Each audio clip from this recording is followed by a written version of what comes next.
Hello friends, welcome to two brothers finance and good evening. ಇವತ್ತಿನ market updates ಏನಂದ್ರೆ friends, ಇವತ್ತು market ನೋಡಿದ್ರಾ complete ಆಗಿ ರ್ಯಾಲಿ ಆಗೋಗಿದೆ. ಲಾಸ್ಟ್ 3 ಮಂತ್ಸ್ ಅಲ್ಲಿ ನಮ್ಮ ಮಾರ್ಕೆಟ್ಸ್ ಎಂದೂ ಈ ತರ ಪಾಸಿಟಿವ್ ಆಗಿ ರಿಯಾಕ್ಟ್ ಆಗಿರಲಿಲ್ಲ. ಫಸ್ಟ್ ಟೈಮ್ ನಮ್ಮ ಮಾರ್ಕೆಟ್ಸ್ ಈ ತರ ಪಾಸಿಟಿವ್ ಆಗಿ ರಿಯಾಕ್ಟ್ ಆಗಿದೆ.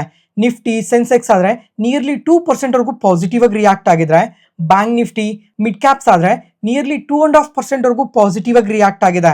ಸ್ಮಾಲ್ ಕ್ಯಾಪ್ಸ್ ಆದ್ರೆ ನಿಯರ್ಲಿ 3% ವರೆಗೂ ಪಾಸಿಟಿವ್ ಆಗಿ ರಿಯಾಕ್ಟ್ ಆಗಿದೆ. ಬರೀ ಇವತ್ತು ನಮ್ಮ ಮಾರ್ಕೆಟ್ಸ್ ಮಾತ್ರನೇ ಅಲ್ಲ, ಓವರ್ ಆಲ್ ಗ್ಲೋಬಲ್ ಮಾರ್ಕೆಟ್ಸ್ ಕೂಡ ಇವತ್ತು ತುಂಬಾನೇ ಪಾಸಿಟಿವ್ ಆಗಿ ರಿಯಾಕ್ಟ್ ಆಗಿದಾವೆ.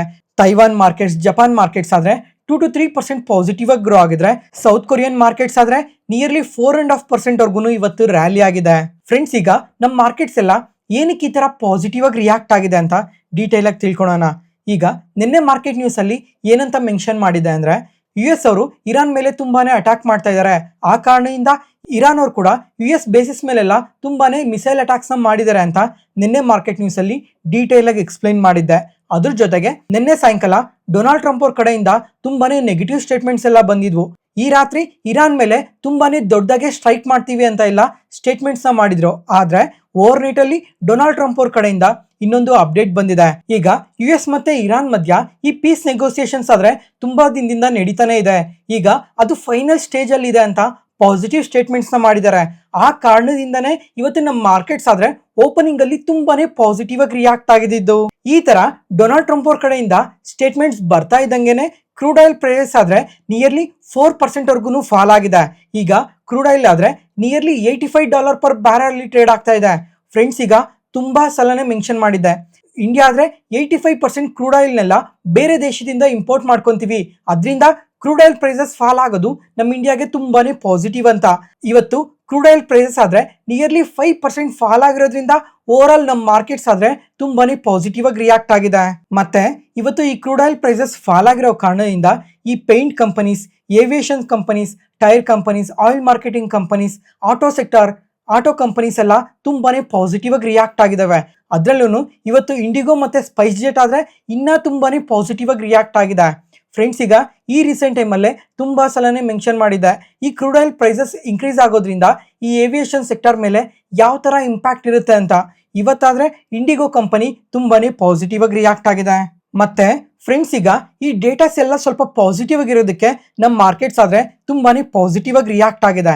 ಇದು ಕಾಮನ್ ಆಗಿ ಎಲ್ಲರಿಗೂ ಗೊತ್ತೇ ಇದೆ. ತುಂಬಾ ಸಲ ಈ ತರ ಪಾಸಿಟಿವ್ ಡೇಟಾಸ್ ಬಂದಾಗ ಮಾರ್ಕೆಟ್ಸ್ ಪಾಸಿಟಿವ್ ಆಗಿ ರಿಯಾಕ್ಟ್ ಆಗಿದಾವೆ ಅಂತ. ಆದ್ರೆ ಇನ್ನ ಸ್ವಲ್ಪ ಡೀಟೇಲ್ ಆಗಿ ತಿಳ್ಕೊಬೇಕಾಗಿರುತ್ತೆ. ಈ ಅಗ್ರಿಮೆಂಟ್ ಅಲ್ಲಿ ಏನಿದೆ, ಈಗ ಈ ಡೀಲ್ ಅಲ್ಲಿ ಏನೇನಕ್ಕೆ ಒಪ್ಕೊಂತಾ ಇದಾರೆ ಅಂತ ಟ್ರ್ಯಾಕ್ ಮಾಡಿದ್ರೆ ಕಮಿಂಗ್ ಟೈಮ್ ಅಲ್ಲಿ ನಮ್ಮ ಮಾರ್ಕೆಟ್ಸ್ ಮೇಲೆ ಇಂಪ್ಯಾಕ್ಟ್ ಏನಾದ್ರು ಇರುತ್ತಾ ಇರಲ್ವಾ ಅಂತ ಅವಾಗ ನಮ್ಗೆ ಇನ್ನ ಸ್ವಲ್ಪ ಕ್ಲಿಯರ್ ಆಗಿ ಅರ್ಥ ಆಗುತ್ತೆ. ಈಗ ಡೊನಾಲ್ಡ್ ಟ್ರಂಪ್ ಅವರೇನೋ ಡೀಲ್ ರಿಲೇಟೆಡ್ ಆಗಿ ತುಂಬಾನೇ ಪಾಸಿಟಿವ್ ಆಗಿದ್ದೀವಿ, MOU ಸೈನ್ ಮಾಡ್ಕೊಂತಾ ಇದೀವಿ ಅಂತ ಅಪ್ಡೇಟ್ ಮಾಡಿದ್ರು. ಅಪ್ಡೇಟ್ ಮಾಡಿದಾದ್ಮೇಲೆ ಆಕ್ಸಿಯೋದವರು ಒಂದು ರಿಪೋರ್ಟ್ ನ ರಿಲೀಸ್ ಮಾಡಿದ್ದಾರೆ.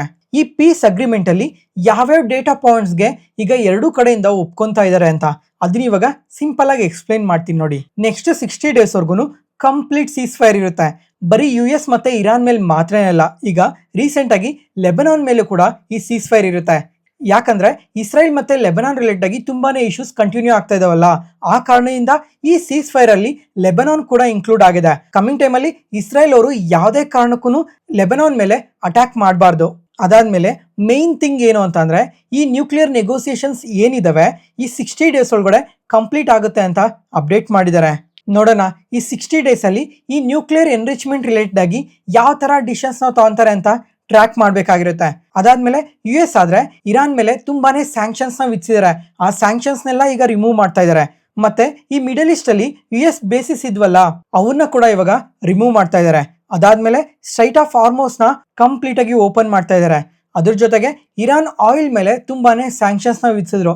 ಆ ಸ್ಯಾಂಕ್ಷನ್ಸ್ ನ ಕೂಡ ಈಗ ರಿಮೂವ್ ಮಾಡಿ ಫೈನಲ್ ಆಗಿ ಇರಾನ್ಗೆ ಸಂಬಂಧಪಟ್ಟಿರೋ $24 billion ಅಸೆಟ್ಸ್ ನ ಫ್ರೀಸ್ ಮಾಡಿದ್ರು. ಅದನ್ನು ಕೂಡ ಈಗ ಅನ್ಫ್ರೀಸ್ ಮಾಡ್ತಾ ಇದ್ದಾರೆ. ಫ್ರೆಂಡ್ಸ್, ಈಗ ಈ ತರ ಮಲ್ಟಿಪಲ್ ಡೇಟಾ ಪಾಯಿಂಟ್ಸ್ ನ ಡೀಲ್ ಅಲ್ಲಿ ಮೆನ್ಷನ್ ಮಾಡಿದ್ದಾರೆ ಅಂತ ಆಕ್ಸಿಯೋದವರು ಒಂದು ರಿಪೋರ್ಟ್ ನ ರಿಲೀಸ್ ಮಾಡಿದ್ರು. ಆ ಕಾರಣದಿಂದ ಮಾರ್ಕೆಟ್ಸ್ ಆದ್ರೆ ತುಂಬಾನೇ ಪಾಸಿಟಿವ್ ಆಗಿ ರಿಯಾಕ್ಟ್ ಆಯ್ತು ನಮ್ಮ ಮಾರ್ಕೆಟ್ ಓಪನಿಂಗ್ ಟೈಮ್ ಅಲ್ಲೇನೆ. ಆದ್ರೆ ಆ ಟೈಮಲ್ಲಿ ಇರಾನ್ ಕಡೆಯಿಂದ ಯಾವುದೇ ತರ ಅಫಿಷಿಯಲ್ ಕನ್ಫರ್ಮೇಶನ್ ಏನು ಬಂದಿರಲಿಲ್ಲ, ಈ MOU ಸೈನ್ ಮಾಡೋದ್ರ ಬಗ್ಗೆ ಆಗ್ಲಿ ಅಥವಾ ಡೀಲ್ ಕನ್ಫರ್ಮ್ ಆಗಿದೆ ಅನ್ನೋದ್ರ ಬಗ್ಗೆ ಆಗ್ಲಿ. ಆ ಕಾರಣದಿಂದ ಮಾರ್ಕೆಟ್ಸ್ ಆದ್ರೆ ನಿಯರ್ಲಿ 100 ಇಂದ 150 ಪಾಯಿಂಟ್ಸ್ ವರ್ಗು ಫಾಲ್ ಆಯ್ತು. ಆದ್ರೆ ಕರೆಕ್ಟಾಗಿ 125 ಆ ಟೈಮಲ್ಲಿ ನೋಡಿದ್ರೆ ನಮ್ಮ ಮಾರ್ಕೆಟ್ಸ್ ಮತ್ತೆ ಕಂಪ್ಲೀಟ್ ಆಗಿ ರ್ಯಾಲಿ ಆದವು. ಆ ಟೈಮಲ್ಲಿ ಇರಾನ್ ಅವ್ರ ಕಡೆಯಿಂದ ಅಫಿಷಿಯಲ್ ಅನೌನ್ಸ್ಮೆಂಟ್ ಬಂದಿದೆ, ಈಗ ನಾವು ಕೂಡ ಈ ಡೀಲ್ಗೆ ಒಪ್ಕೊಂತಾ ಇದ್ದೀವಿ ಅಂತ. ಅದರಿಂದನೇ ನಮ್ಮ ಮಾರ್ಕೆಟ್ಸ್ ಆ ಟೈಮಲ್ಲಿ ಇನ್ನೂ ತುಂಬಾನೇ ಪಾಸಿಟಿವ್ ಆಗಿ ರಿಯಾಕ್ಟ್ ಆಗಿದ್ದು. ಮತ್ತೆ ಫ್ರೆಂಡ್ಸ್, ಈಗ US ಮತ್ತೆ ಇಸ್ರೇಲ್ ಇಬ್ರು ಈ ಅಗ್ರಿಮೆಂಟ್ಗೆ ಒಪ್ಕೊಂಡಿದಾರಲ್ವಾ, ಈ ಅಗ್ರಿಮೆಂಟ್ನ ಯಾವಾಗ ಸೈನ್ ಮಾಡ್ತಾರೆ ಅಂದ್ರೆ ಈ ಸಂಡೇ ಒಳಗಡೆ ಸೈನ್ ಮಾಡೋ ಚಾನ್ಸಸ್ ತುಂಬಾನೇ ಜಾಸ್ತಿ ಇದೆ ಅಂತ G7 ಕಂಟ್ರೀಸ್ ಇಂದ ಅಫಿಷಿಯಲ್ ಅನೌನ್ಸ್ಮೆಂಟ್ ಬಂದಿದೆ. ಮತ್ತೆ ಈ ಅಗ್ರಿಮೆಂಟ್ ನ ಎಲ್ಲಿ ಸೈನ್ ಮಾಡ್ತಾರೆ ಅಂದ್ರೆ ಸ್ವಿಟ್ಜರ್ಲ್ಯಾಂಡ್ ನ ಜಿನಿವಾದಲ್ಲಿ ಸೈನ್ ಮಾಡ್ತಾರೆ ಅಂತ ಇವಾಗ ಅಫಿಷಿಯಲ್ ಅನೌನ್ಸ್ಮೆಂಟ್ ಬಂದಿದೆ. ಫ್ರೆಂಡ್ಸ್, ಈಗ ಇಲ್ಲಿವರೆಗೂ ಎಲ್ಲಾನು ಪಾಸಿಟಿವ್ ಆಗೇ ಇದೆ, ಓಕೆನಾ. ಆದ್ರೆ ಈ ವೀಕೆಂಡ್ ಅಲ್ಲಿ ಈ ಡೀಲ್ ಏನಾದ್ರೂ ಸೈನ್ ಆಗ್ಲಿಲ್ಲ ಅಂದ್ರೆ ಅಥವಾ ಇದ್ರ ಬಗ್ಗೆ ಏನಾದ್ರೂ ಒಂದ್ ಸ್ವಲ್ಪ ನೆಗೆಟಿವ್ ಡೇಟಾ ಏನಾದ್ರೂ ಬಂತು ಅಂದ್ರೂ ಕೂಡ ಸೋಮವಾರ ನಮ್ಮ ಮಾರ್ಕೆಟ್ಸ್ ಮತ್ತೆ ನೆಗೆಟಿವ್ ಆಗಿ ರಿಯಾಕ್ಟ್ ಆಗೋ ಚಾನ್ಸಸ್ ಜಾಸ್ತಿನೇ ಇರುತ್ತೆ.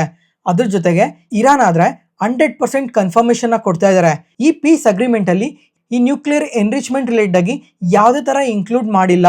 ಅದನ್ನ ಕಮಿಂಗ್ ಡೇಸ್ ಅಲ್ಲಿ ಡಿಸ್ಕಷನ್ ಮಾಡಿ ಫೈನಲ್ ಅಗ್ರಿಮೆಂಟ್ ನ ಮಾಡ್ಕೊಳೋಣ ಅಂತ ಕೂಡ ಅಪ್ಡೇಟ್ ಮಾಡ್ತಾ ಇದ್ದಾರೆ.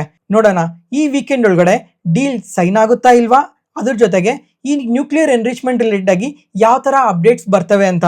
ನೆಕ್ಸ್ಟ್ ಅದಾದ್ಮೇಲೆ ಇವತ್ತಿನ ಮಾರ್ಕೆಟ್ಸ್ ತುಂಬಾ ಪಾಸಿಟಿವ್ ಆಗಿ ರಿಯಾಕ್ಟ್ ಆಗಿದ್ರು ಒಂದು ನೆಗೆಟಿವ್ ಡೇಟಾ ಅಪ್ಡೇಟ್ ಆಗಿದೆ ಈ ಟ್ಯಾರಿಫ್ ರಿಲೇಟೆಡ್ ಆಗಿ.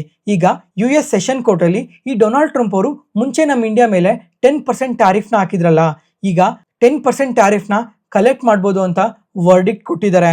ಅದರಿಂದ textile, jewellery, auto auxiliary companies ಮೇಲೆ ಸ್ವಲ್ಪ ಇಂಪ್ಯಾಕ್ಟ್ ಇರುತ್ತೆ. ನೋಡೋಣ ಕಮಿಂಗ್ ಟೈಮಲ್ಲಿ ಟ್ಯಾರಿಫ್ ಬಗ್ಗೆ ಎಲ್ಲ ಯಾವ ಥರ ಅಪ್ಡೇಟ್ಸ್ ಬರ್ತವೆ ಅಂತ. ಯಾವುದೇ ಪಾಯಿಂಟಲ್ಲಿ ನಾನು ಹೇಳೋ ಇನ್ಫಾರ್ಮೇಷನ್ ನಿಮಗೆ ಯೂಸ್ಫುಲ್ ಅನಿಸಿದ್ರೆ ಈ ವಿಡಿಯೋನ ಲೈಕ್ ಮಾಡಿ ಮತ್ತು ಟೂ ಬ್ರದರ್ಸ್ ಫಿನಾನ್ಸ್ ಚಾನಲ್ನ ಸಬ್ಸ್ಕ್ರೈಬ್ ಆಗಿ. ನೆಕ್ಸ್ಟ್ ಮಾರ್ಕೆಟ್ ಕೀ ಅಪ್ಡೇಟ್ಸ್. MTAR ಟೆಕ್ನಾಲಜೀಸ್ ಇವತ್ತಾದರೆ 13% ಪಾಸಿಟಿವ್ ಆಗಿ ರಿಯಾಕ್ಟ್ ಆಗಿದೆ. ಫ್ರೆಂಡ್ಸ್, ಈಗ ಈ ಕಂಪನಿ ಬಗ್ಗೆ ನೆನ್ನೆ ನಮ್ಮ ಮಾರ್ಕೆಟ್ ನ್ಯೂಸ್ ಅನಾಲಿಸಿಸ್ ವಿಡಿಯೋ ಅಲ್ಲೇ ಕಂಪ್ಲೀಟ್ ಆಗಿ ಎಕ್ಸ್ಪ್ಲೈನ್ ಮಾಡಿದ್ದೆ. ಏನಕ್ಕೆ ನೆನ್ನೆ 13% ಫಾಲ್ ಆಗಿತ್ತು ಮತ್ತೆ ಲಾಸ್ಟ್ 1 ಇಯರ್ ಅಲ್ಲಿ ಏನಕ್ಕೆ 250% ರ್ಯಾಲಿ ಆಗಿದೆ ಅಂತ ಕಂಪ್ಲೀಟ್ ಆಗಿ ಎಕ್ಸ್ಪ್ಲೈನ್ ಮಾಡಿದ್ದೆ. ಯಾರಾದರೂ ಈ ಕಂಪನಿ ಬಗ್ಗೆ ತಿಳ್ಕೊಬೇಕು ಅಂತಂದ್ರೆ ನಿನ್ನೆ ವಿಡಿಯೋನ ಒಂದ್ಸಲ ಚೆಕ್ ಮಾಡಿ. ಮತ್ತೆ ನಿನ್ನೆ 13% ಫಾಲ್ ಆಗಿದ್ದ ಕಂಪನಿ ಇವತ್ತು ನೋಡಿದ್ರೆ ಕಂಪ್ಲೀಟ್ ಆಗಿ ರಿಕವರ್ ಆಗಿ 13% ಪಾಸಿಟಿವ್ ಅಲ್ಲೇ ಕ್ಲೋಸ್ ಆಗಿದೆ. ಇದಕ್ಕೆ ಮೇನ್ ಆಗಿ 2 ರೀಸನ್ಸ್ ಇದಾವೆ. ಅದರಲ್ಲಿ ಮೊದಲನೇದಾಗಿ ಬಂದು ನಿನ್ನೆ ಈ ಕಂಪನಿ ಫಾಲ್ ಆಗಿದ್ದಕ್ಕೆ ಕಾರಣ ಏನು ಅಂತಂದ್ರೆ ಈ US ಅಲ್ಲಿ ಬ್ಲೂಮ್ ಎನರ್ಜಿ ಅನ್ನೋ ಒಂದು ಕಂಪನಿ ಇದೆ. ಇವರಾದ್ರೆ ಡೇಟಾ ಸೆಂಟರ್ಸ್ ರಿಲೇಟೆಡ್ ಆಗಿ ವರ್ಕ್ ಮಾಡ್ತಾರೆ.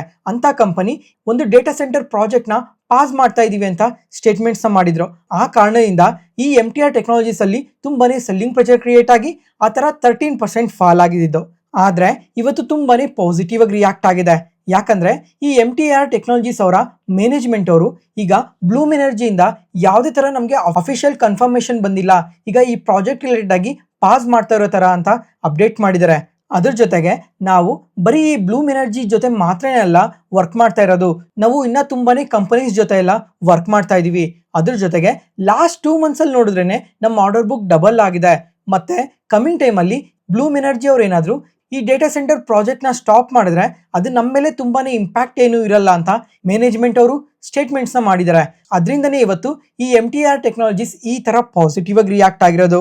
ಇದೊಂದು ಕಾರಣ. ಆದ್ರೆ ಇನ್ನೊಂದು ಕಾರಣ ಏನು ಅಂತ ಅಂದ್ರೆ ಇವತ್ತು ಫಿನಾನ್ಸ್ ಮಿನಿಸ್ಟರ್ ಆದ ನಿರ್ಮಲಾ ಸೀತಾರಾಮನ್ ಅವರು ಈ ನ್ಯೂಕ್ಲಿಯರ್ ಪವರ್ ಜನರೇಷನ್ ರಿಲೇಟೆಡ್ ಆಗಿ ನಾವು ಏನೇನ್ ಪ್ರಾಡಕ್ಟ್ಸ್ ನ ಬೇರೆ ಬೇರೆ ದೇಶದಿಂದ ಇಂಪೋರ್ಟ್ ಮಾಡ್ಕೊಂತೀವೋ ಆ ಪ್ರಾಡಕ್ಟ್ಸ್ ಮೇಲೆ ಯಾವುದೇ ತರ ಕಸ್ಟಮ್ ಡ್ಯೂಟೀಸ್ ನ ಚಾರ್ಜ್ ಮಾಡಲ್ಲ ಅಂತ ಅಪ್ಡೇಟ್ ಮಾಡಿದ್ದಾರೆ. ಅದನ್ನು 2019 ಇಂದ 2026 ವರ್ಗು ಯಾವುದೇ ತರ ಕಸ್ಟಮ್ ಡ್ಯೂಟೀಸ್ ನ ಚಾರ್ಜ್ ಮಾಡಲ್ಲ. ಆ ಕಾರಣದಿಂದನೇ ಇವತ್ತು MTR ಟೆಕ್ನಾಲಜೀಸ್ ಈ ತರ ಪಾಸಿಟಿವ್ ಆಗಿ ರಿಯಾಕ್ಟ್ ಆಗಿರೋದು. ಫ್ರೆಂಡ್ಸ್, ಇವಾಗ ನಿಮ್ಗಿಲ್ಲ ಒಂದು ಡೌಟ್ ಬರ್ಬೋದು, ಈಗ MTR ಟೆಕ್ನಾಲಜೀಸ್ ಅವರು ಈ ನ್ಯೂಕ್ಲಿಯರ್ ಪವರ್ ಜನರೇಷನ್ ರಿಲೇಟೆಡ್ ಆಗಿ ಏನೇನು ಮ್ಯಾನುಫ್ಯಾಕ್ಚರ್ ಮಾಡ್ತಾರೆ ಅಂತ ಇವಾಗ ಸಿಂಪಲ್ ಆಗಿ ಎಕ್ಸ್ಪ್ಲೈನ್ ಮಾಡ್ತೀನಿ ನೋಡಿ. ಈ ನ್ಯೂಕ್ಲಿಯರ್ ರಿಯಾಕ್ಟರ್ಸ್ ಇರುತ್ತಲ್ವಾ, MTR ಟೆಕ್ನಾಲಜೀಸ್ ಅವರು ಮ್ಯಾನುಫ್ಯಾಕ್ಚರ್ ಮಾಡ್ತಾರೆ. ಅದಾದ್ಮೇಲೆ ಪ್ರಿಸಿಷನ್ ಎಕ್ವಿಪ್ಮೆಂಟ್ಸ್ ರಿಲೇಟೆಡ್ ಆಗಿ ಮ್ಯಾನುಫ್ಯಾಕ್ಚರ್ ಮಾಡ್ತಾರೆ. ಇದ್ರ ಜೊತೆಗೆ ಇನ್ನ ಸ್ವಲ್ಪ ಕಾಂಪೊನೆಂಟ್ಸ್ ನ ಕೂಡ ಇವರು ಮ್ಯಾನುಫ್ಯಾಕ್ಚರ್ ಮಾಡ್ತಾರೆ.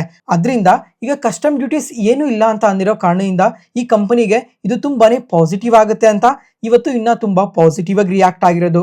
ಬರೀ ಇವತ್ತು ಈ MTR ಟೆಕ್ನಾಲಜೀಸ್ ಮಾತ್ರ ಅಲ್ಲ ಇದಕ್ಕೆ ಪಾಸಿಟಿವ್ ಆಗಿ ರಿಯಾಕ್ಟ್ ಆಗಿರೋದು, ಇನ್ನ ಸ್ವಲ್ಪ ಕಂಪನೀಸ್ ಕೂಡ ಪಾಸಿಟಿವ್ ಆಗಿ ರಿಯಾಕ್ಟ್ ಆಗಿದಾವೆ. ಅದೇ L&T ಈ ಕಂಪನಿ ಆದ್ರೆ ನಿಯರ್ಲಿ 3% ವರ್ಗೂ ಪಾಸಿಟಿವ್ ಆಗಿ ರಿಯಾಕ್ಟ್ ಆಗಿದೆ. ಇವರಾದ್ರೆ ಈ ನ್ಯೂಕ್ಲಿಯರ್ ಪವರ್ ಇನ್ಫ್ರಾಸ್ಟ್ರಕ್ಚರ್ ರಿಲೇಟೆಡ್ ಆಗಿ ವರ್ಕ್ ಮಾಡ್ತಾರೆ. ಅದಾದ್ಮೇಲೆ ವಾಲ್ಚಂದ್ ನಗರ್ ಈ ಕಂಪನಿ ಆದ್ರೆ ನಿಯರ್ಲಿ 4% ವರೆಗೂ ಪಾಸಿಟಿವ್ ಆಗಿ ರಿಯಾಕ್ಟ್ ಆಗಿದೆ. ಇವರಾದ್ರೆ ರಿಯಾಕ್ಟರ್ಸ್ ನ ಮ್ಯಾನುಫ್ಯಾಕ್ಚರ್ ಮಾಡ್ತಾರೆ ಮತ್ತೆ ನ್ಯೂಕ್ಲಿಯರ್ ಫಾರ್ಜಿಂಗ್ಸ್ ನ ಮ್ಯಾನುಫ್ಯಾಕ್ಚರ್ ಮಾಡ್ತಾರೆ. ಈ ಕಂಪನಿಗೂ ಈ ಕಸ್ಟಮ್ ಡ್ಯೂಟೀಸ್ ರಿಲೇಟೆಡ್ ಆಗಿ ರಿಲೀಫ್ ಇರುತ್ತೆ ಅಂತಾನೆ ಇವತ್ತು ಪಾಸಿಟಿವ್ ಆಗಿ ರಿಯಾಕ್ಟ್ ಆಗಿರೋದು. ಬರೀ ಈ 3 ಕಂಪನೀಸ್ ಅಂತಾನೆ ಅಲ್ಲ, ಈಗ ಹಿಂದೂಸ್ತಾನ್ ಕನ್ಸ್ಟ್ರಕ್ಷನ್ಸ್ ಆಗಲಿ ಅಥವಾ ಭಾರತ್ ಹೆವಿ ಎಲೆಕ್ಟ್ರಾನಿಕ್ಸ್ ಆಗಲಿ ಅದೇ ಕಾರಣದಿಂದನೇ ಇವತ್ತು ಪಾಸಿಟಿವ್ ಆಗಿ ರಿಯಾಕ್ಟ್ ಆಗಿರೋದು. Next, Hitachi energy India. ಈ ಕಂಪನಿ ಆದ್ರೆ ಎಬೋ 3% ಪಾಸಿಟಿವ್ ಆಗಿ ರಿಯಾಕ್ಟ್ ಆಗಿದೆ. ಈ ಕಂಪನಿಯಿಂದ ಒಂದು ಹೊಸ ಅನೌನ್ಸ್ಮೆಂಟ್ ಬಂದಿದೆ. ಗುಜರಾತ್ನ ವಡೋದರಾದಲ್ಲಿ ಒಂದು ಟ್ರಾನ್ಸ್ಫಾರ್ಮರ್ ಮ್ಯಾನುಫ್ಯಾಕ್ಚರಿಂಗ್ ಫೆಸಿಲಿಟಿನ ಸೆಟಪ್ ಮಾಡ್ತಾ ಇದೀವಿ, ಅದಕ್ಕೋಸ್ಕರ ಹೊಸದಾಗಿ 2,000 ಕೋಟಿ ಇನ್ವೆಸ್ಟ್ ಮಾಡ್ತಾ ಇದೀವಿ ಅಂತ ಅಪ್ಡೇಟ್ ಮಾಡಿದ್ದಾರೆ. ಅದರಿಂದನೇ ಈ ತರ ಪಾಸಿಟಿವ್ ಆಗಿ ರಿಯಾಕ್ಟ್ ಆಗಿರೋದು. ಫ್ರೆಂಡ್ಸ್, ಈಗ ಈ ಅನೌನ್ಸ್ಮೆಂಟ್ ಏನೋ ಇವತ್ತೇನು ಹೊಸದಾಗಿ ಮಾಡಿಲ್ಲ. ಈ Q4 ರಿಸಲ್ಟ್ಸ್ ನ ಪೋಸ್ಟ್ ಮಾಡಿದ್ರಲ್ವಾ, ಆ ಟೈಮಲ್ಲೇನೆ ಅನೌನ್ಸ್ಮೆಂಟ್ ನ ಮಾಡಿದ್ರು. ಅವಾಗಾದ್ರೆ ಟೋಟಲ್ ಆಗಿ 4,000 ಕೋಟಿ ಇನ್ವೆಸ್ಟ್ ಮಾಡ್ತಾ ಇದೀವಿ ಈ ಮ್ಯಾನುಫ್ಯಾಕ್ಚರಿಂಗ್ ಫೆಸಿಲಿಟಿನ ಸೆಟಪ್ ಮಾಡೋದಕ್ಕೆ ಅಂತ ಮೆನ್ಷನ್ ಮಾಡಿದ್ರು. ಅದ್ರ ಜೊತೆಗೆ ಇವಾಗ ಇನ್ನ 2,000 ಕೋಟಿ ಅಡಿಷನಲ್ ಆಗಿ ಇನ್ವೆಸ್ಟ್ ಮಾಡ್ತಾ ಇದ್ದಾರೆ. ಅದರಿಂದನೇ ಈ ತರ ಪಾಸಿಟಿವ್ ಆಗಿ ರಿಯಾಕ್ಟ್ ಆಗಿರೋದು. ಟೋಟಲ್ ಆಗಿ 6,000 crores ಈ ಮ್ಯಾನುಫ್ಯಾಕ್ಚರಿಂಗ್ ಫೆಸಿಲಿಟಿನ ಸೆಟಪ್ ಮಾಡೋದಕ್ಕೆ ಇನ್ವೆಸ್ಟ್ ಮಾಡ್ತಾ ಇದ್ದಾರೆ. ಫ್ರೆಂಡ್ಸ್, ಈಗ ಈ ರೀಸೆಂಟ್ ಟೈಮಲ್ಲೇ ತುಂಬಾ ಸಲನೇ ಮೆನ್ಷನ್ ಮಾಡಿದ್ದೆ, ಇಂಡಿಯಾದಲ್ಲಿ ಈ ಪವರ್ ಡಿಮ್ಯಾಂಡ್ ಆದ್ರೆ ಇಯರ್ ಆನ್ ಇಯರ್ ಬೇಸಿಸ್ ಅಲ್ಲಿ ಎಬೋ 11% ಇನ್ಕ್ರೀಸ್ ಆಗಿದೆ. ಅದರಿಂದ ಈ ಪವರ್ ಇನ್ಫ್ರಾಸ್ಟ್ರಕ್ಚರ್ ರಿಲೇಟೆಡ್ ಆಗಿ ಯಾವ್ಯಾವ ಕಂಪನೀಸ್ ವರ್ಕ್ ಮಾಡ್ತಾ ಇದಾವೋ ಆ ಕಂಪನೀಸ್ಗೆಲ್ಲ ತುಂಬಾನೇ ಅಡ್ವಾಂಟೇಜ್ ಇರುತ್ತೆ ಅಂತ. ಇವರಾದ್ರೆ ಈಗ ಅಡಿಷನಲ್ ಆಗಿ ಮ್ಯಾನುಫ್ಯಾಕ್ಚರಿಂಗ್ ಫೆಸಿಲಿಟಿನ ಕೂಡ ಸೆಟಪ್ ಮಾಡ್ತಾ ಇದ್ದಾರೆ. ಮತ್ತೆ ಈ ಕಂಪನಿ ಲಾಸ್ಟ್ 1 year ಅಲ್ಲಿ ನೋಡಿದ್ರೆ ನಿಯರ್ಲಿ 100% ವರ್ಗು ರ್ಯಾಲಿ ಆಗಿದೆ. ನೋಡೋಣ ಇನ್ನ ಕಮಿಂಗ್ ಟೈಮಲ್ಲಿ ಎಷ್ಟು ಪಾಸಿಟಿವ್ ಆಗಿ ಗ್ರೋ ಆಗ್ಬೋದು ಅಂತ. ನೆಕ್ಸ್ಟ್ ಅದಾದ್ಮೇಲೆ ಫ್ರೆಂಡ್ಸ್, ಒಂದು 2 months ಬ್ಯಾಕ್ ನೆನಪಿದ್ಯಾ, ಈ ವೇದಾಂತ ಕಂಪನಿ ಡಿಮರ್ಜ್ ಆಯಿತು. ಡಿಮರ್ಜ್ ಆದ್ಮೇಲೆ ಸುಮಾರು 4 ಕಂಪನೀಸ್ ಆಗಿ ಡಿವೈಡ್ ಆಗಿದೆ. ಈಗ ಮೊದಲನೇ ಕಂಪನಿ ಬಂದು ವೇದಾಂತ ಅಲ್ಯೂಮಿನಿಯಂ ಮೆಟಲ್ಸ್ ಲಿಮಿಟೆಡ್, ಅದಾದ್ಮೇಲೆ Vedanta aluminium and gas limited, ಮತ್ತೆ Vedanta power limited, Vedanta iron and steel limited ಆಗಿ ಡಿಮರ್ಜ್ ಆಯಿತು. ಡಿಮರ್ಜ್ ಆದ್ಮೇಲೆ ಈಗ ನಮ್ಮ ಮಾರ್ಕೆಟ್ಗೆ ಕೂಡ ಲಿಸ್ಟ್ ಆಗ್ತಾ ಇದಾವೆ. June 15th ಅಂದ್ರೆ ಸೋಮವಾರ ಈ 4 ಕಂಪನೀಸ್ ಏನಿದಾವೆ, ಈ 4 ಕಂಪನೀಸ್ ಕೂಡ ನಮ್ಮ ಮಾರ್ಕೆಟ್ಗೆ ಲಿಸ್ಟ್ ಆಗ್ತಾ ಇದಾವೆ. ನೆಕ್ಸ್ಟ್ ಅದಾದ್ಮೇಲೆ ವಿಂಟೇಜ್ ಕಾಫಿ ಅಂಡ್ ಬೇವರೇಜಸ್, ಈ ಕಂಪನಿ ಬಗ್ಗೆ ಒಂದು ಇಂಟ್ರೆಸ್ಟಿಂಗ್ ಅಪ್ಡೇಟ್ ಇದೆ. ಈಗ ಈ SBI ಮ್ಯೂಚುವಲ್ ಫಂಡ್ಸ್ ಆದ್ರೆ ಬ್ಲಾಕ್ ಡೀಲ್ ಅಲ್ಲಿ ಸುಮಾರು 16 ಲಕ್ಷ ಶೇರ್ಸ್ ನ ಬೈ ಮಾಡಿದ್ದಾರೆ. ಅದನ್ನು 158 rupees ಪರ್ ಶೇರ್ ಅಲ್ಲಿ ಬೈ ಮಾಡಿದ್ದಾರೆ. ಇದಕ್ಕೂ ಮುಂಚೆ ನೋಡಿದ್ರೆ 153 rupees ಪರ್ ಶೇರ್ ಅಲ್ಲಿ 38 ಲಕ್ಷ ಶೇರ್ಸ್ ನ ಬೈ ಮಾಡಿದ್ರು. ಈಗ SBI ಮ್ಯೂಚುವಲ್ ಫಂಡ್ ಅವರು ಟೋಟಲ್ ಆಗಿ 3.8% ಸ್ಟೇಕ್ ನ ಹೋಲ್ಡ್ ಮಾಡ್ತಾ ಇದ್ದಾರೆ ಈ ಕಂಪನಿಯಲ್ಲಿ. ಈಗ ಈ ಕಂಪನಿ ರೆವಿನ್ಯೂಸ್ ನೋಡಿದ್ರೆ 57% ಇನ್ಕ್ರೀಸ್ ಆಗಿದೆ ಇಯರ್ ಆನ್ ಇಯರ್ ಅಲ್ಲಿ. ಪ್ರಾಫಿಟ್ಸ್ ಆದ್ರೆ 34% ಗ್ರೋ ಆಗಿದೆ. ಮತ್ತೆ ಈ ಕಾಫಿ ಪ್ರೊಡಕ್ಷನ್ ಕೆಪಾಸಿಟಿನ ಕೂಡ ರೀಸೆಂಟ್ ಆಗಿ ತುಂಬಾನೇ ಇನ್ಕ್ರೀಸ್ ಮಾಡಿದ್ದಾರೆ. ಆ ಕಾರಣದಿಂದ ಏನಾದರೂ ಈ ಕಂಪನಿಯಲ್ಲಿ ಈ ತರ ಸ್ಟೇಕ್ ನ ಬೈ ಮಾಡಿರ್ಬೇಕು. ನೋಡೋಣ ಈ ಕಂಪನಿ ಕಮಿಂಗ್ ಟೈಮಲ್ಲಿ ಯಾವ ತರ ಪಾಸಿಟಿವ್ ಆಗಿ ಗ್ರೋ ಆಗ್ಬೋದು ಅಂತ. ಫ್ರೆಂಡ್ಸ್, ಈಗ ಎಂದೇ ಆಗಲಿ ಈ ತರ ಯಾವ್ದಾದ್ರು ದೊಡ್ಡ ಮ್ಯೂಚುವಲ್ ಫಂಡ್ಸ್ ಅವರು ಯಾವ್ದಾದ್ರು ಒಂದು ಕಂಪನಿನ ಬೈ ಮಾಡ್ತಾ ಇದ್ದಾರೆ ಅಂತ ಅಂದ್ರೆ ಅವರು ಏನಾದ್ರೂ ಒಂದು ಪಾಸಿಟಿವ್ ಟ್ರಿಗರ್ ಪಾಯಿಂಟ್ ನ ನೋಡ್ತಾ ಇರ್ತಾರೆ. ಆ ಕಾರಣದಿಂದ ಈ ತರ ಕಂಪನೀಸ್ ನ ಬೈ ಮಾಡ್ತಾ ಇರ್ತಾರೆ. ಅದಕ್ಕೋಸ್ಕರ ಈ ಕಂಪನಿನ ಸ್ವಲ್ಪ ಫೋಕಸ್ ಮಾಡಿ ಬಿಸ್ನೆಸ್ ಏನ್ ಮಾಡ್ತಾರೆ, ಕಮಿಂಗ್ ಟೈಮಲ್ಲಿ ಗ್ರೋ ಆಗೋ ಚಾನ್ಸಸ್ ಇದ್ರೆ ಯಾವ ಡೇಟಾ ಪಾಯಿಂಟ್ ಮೇಲೆ ಗ್ರೋ ಆಗ್ಬೋದು ಅಂತ ಪ್ರಾಪರ್ ಆಗಿ ಅನಾಲಿಸಿಸ್ ಮಾಡಿ. ಅದಾದ್ಮೇಲೆ ಈ ಪರಾಕ್ ಮ್ಯೂಚುವಲ್ ಫಂಡ್ಸ್ ಇದೆ ಅಲ್ವಾ, ಇವರು ಕೂಡ ಇನ್ನೊಂದು ಕಂಪನಿಯಲ್ಲಿ ತುಂಬಾನೇ ಸ್ಟೇಕ್ ನ ಇನ್ಕ್ರೀಸ್ ಮಾಡ್ಕೊಂಡಿದ್ದಾರೆ. ಅದೇ EID ಪ್ಯಾರಿ. ಈ ಕಂಪನಿಯಲ್ಲಿ ಬರೀ ಇವತ್ತು ಮಾತ್ರ ಇದೇನು ಫ್ರೆಶ್ ಎಂಟ್ರಿ ತಗೊಂತಾ ಇಲ್ಲ, ತುಂಬಾ ತಿಂಗಳಿಂದ ಕೂಡ ಈ ಕಂಪನಿಯಲ್ಲಿ ಸ್ವಲ್ಪ ಸ್ಟೇಕ್ ನ ಬೈ ಮಾಡ್ತಾನೆ ಬರ್ತಾ ಇದ್ದಾರೆ. ಇವಾಗ ನೋಡಿದ್ರೆ 0.98% ಸ್ಟೇಕ್ ನ ಬೈ ಮಾಡಿದ್ದಾರೆ. ಟೋಟಲ್ ಆಗಿ ಈ ಪರಾಕ್ ಮ್ಯೂಚುವಲ್ ಫಂಡ್ಸ್ ಅವರು ಈ ಕಂಪನಿಯಲ್ಲಿ 5.83% ಸ್ಟೇಕ್ ನ ಹೋಲ್ಡ್ ಮಾಡ್ತಾ ಇದ್ದಾರೆ. ನೋಡೋಣ ಕಮಿಂಗ್ ಟೈಮಲ್ಲೂ ಈ ಕಂಪನಿ ಇನ್ನ ಎಷ್ಟು ಪಾಸಿಟಿವ್ ಆಗಿ ಗ್ರೋ ಆಗ್ಬೋದು ಅಂತ. ಯಾಕಂದ್ರೆ ನಮ್ಮ ಗೌರ್ಮೆಂಟ್ ಕೂಡ ಈ ಎಥನಾಲ್ ರಿಲೇಟೆಡ್ ಆಗಿ ತುಂಬಾನೇ ಪಾಸಿಟಿವ್ ಸ್ಟೆಪ್ಸ್ ನ ತಗೊಂತಾ ಇದ್ದಾರೆ. ಅದರಿಂದ ಏನಾದರೂ ಪಾಸಿಟಿವ್ ಆಗಿ ಗ್ರೋ ಆಗೋ ಚಾನ್ಸಸ್ ಇರ್ಬೋದು. ನೋಡೋಣ ಕಮಿಂಗ್ ಟೈಮಲ್ಲಿ ಎಷ್ಟು ಪಾಸಿಟಿವ್ ಆಗಿ ಗ್ರೋ ಆಗುತ್ತೆ ಅಂತ. ಇವತ್ತಿಗೆ ಅಪ್ಡೇಟ್ಸ್ ಮುಗೀತು. ಈ ವಿಡಿಯೋ ಇಷ್ಟ ಆದರೆ ಲೈಕ್ ಮಾಡಿ, ಶೇರ್ ಮಾಡಿ, ಸಬ್ಸ್ಕ್ರೈಬ್ ಆಗಿ. Thank you.